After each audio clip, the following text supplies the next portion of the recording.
Hello everyone, I am Crawlers and this is just one more video about the God patch that DICE rolled out for Battlefield 4 on September the 30th. Never forget.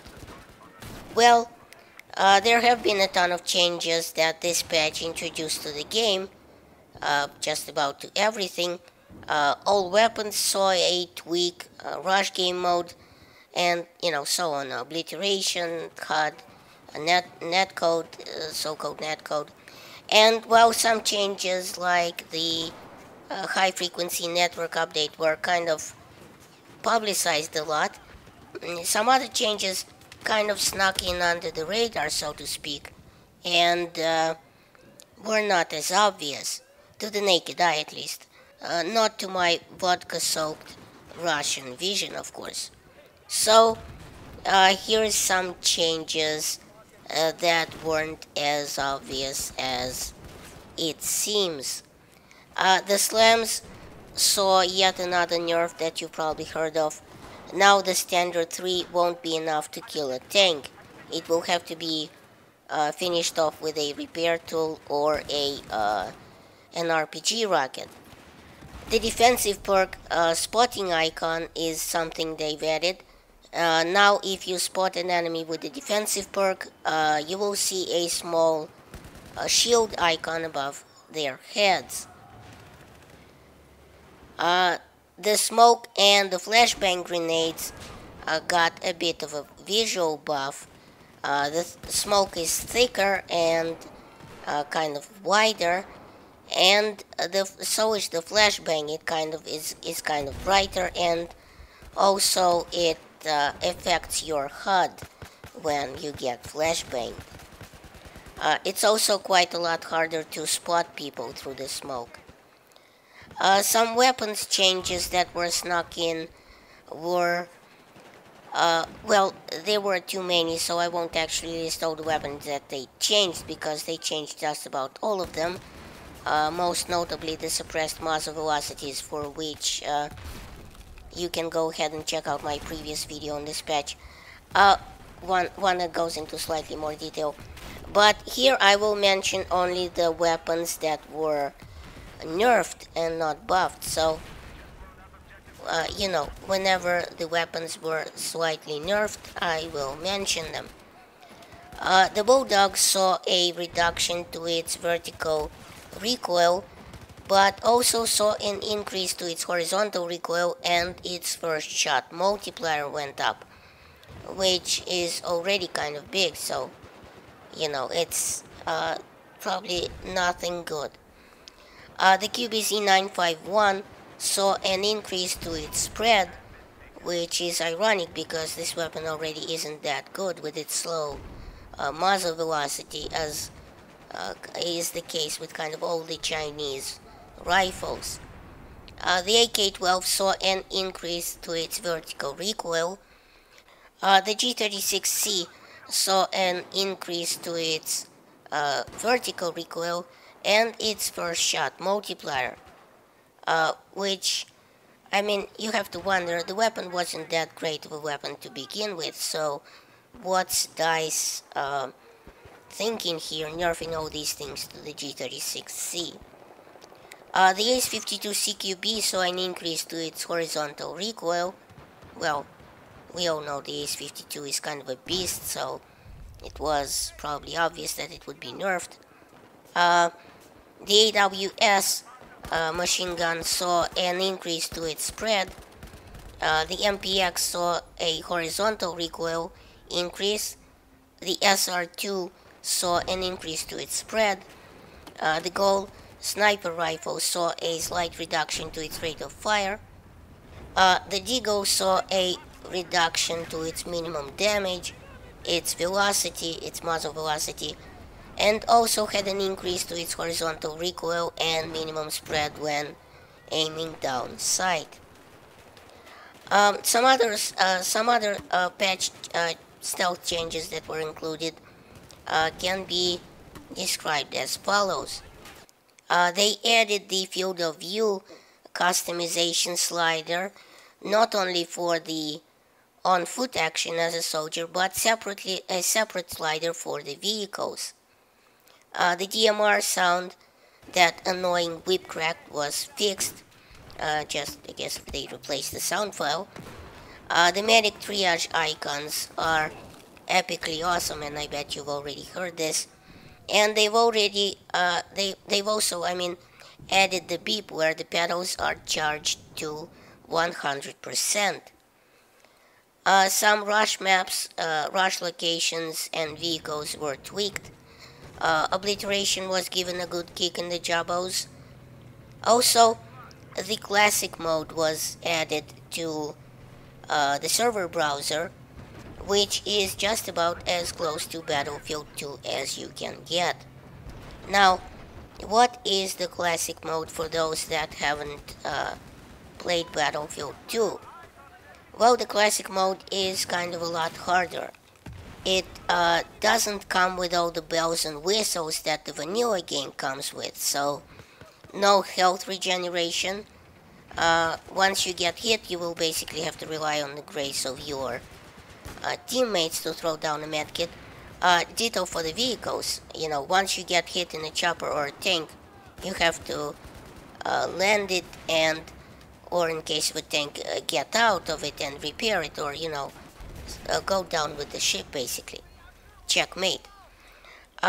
Also, full magazine reloads, which will hopefully make people think twice about reloading after every kill. This means that when you reload, you will lose the rest of your magazine ammo that was in that magazine. Unlike the vanilla game, where the ammo is sort of pulled together in a mishmash of lead, where you could just, you know, stick your hand in that gooey goodness, pick up a handful, and toss it at the enemy. So no more of that. Once you reload, the ammo is gone forever. Only squad leaders spawn, which means you can only spawn on your squad leader, but he can spawn on the rest of you. And if he dies, you're basically fucked until he respawns. This is especially hard on rush maps, as without a squad leader, you have to spawn at your base and, you know, hump it all the way to your objectives, which will just take a lot of time. There's also no 3D spotting, thus no Doritos cluttering up the screen. I mean, yes, you can customize a metric shit ton of opacity options in the regular game, which I will mention in a second, but in the classic game mode, you're shit out of luck. Now, when spotting, you will still give a shout out and point to the enemy, but no more Doritos cluttering up the screen. There's also no third-person vehicle cam, which also means no glancing back, unlike Battlefield 2, I suppose. Also, friendly fire is on, which is a bit of a revelation to some Bambis out there who play classic mode for the first time and get a lot of team kills. And there is no kill cam. There is a kill card which shows you the killer's name, but you can't see where he currently is at this point in time. So, very Battlefield 2 that.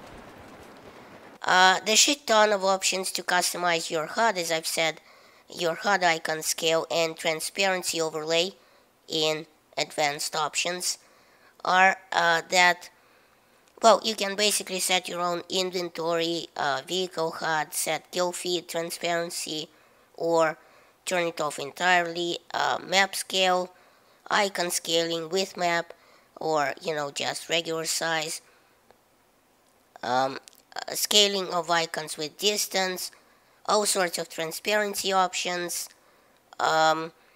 The important ones, I think, being the ones that allow you to decrease the opacity of icons when aiming down sight.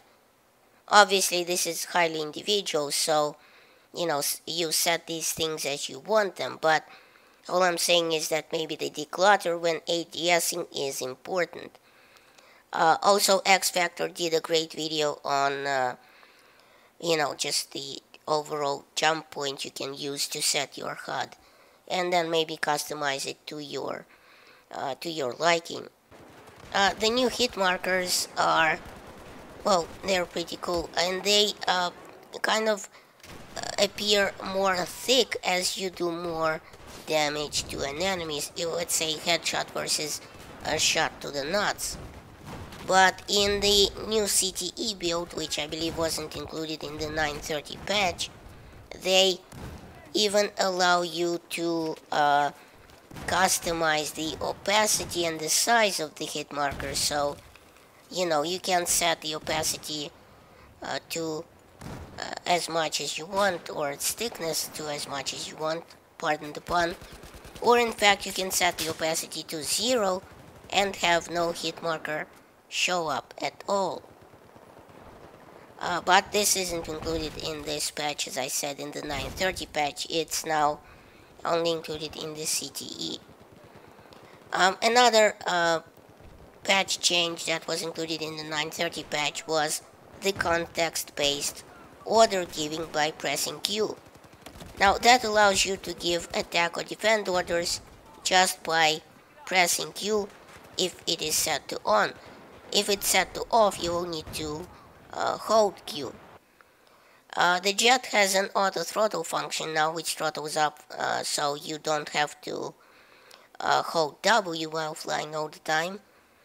The jet also now has a third-person camera which can turn or not turn in relation to the plane.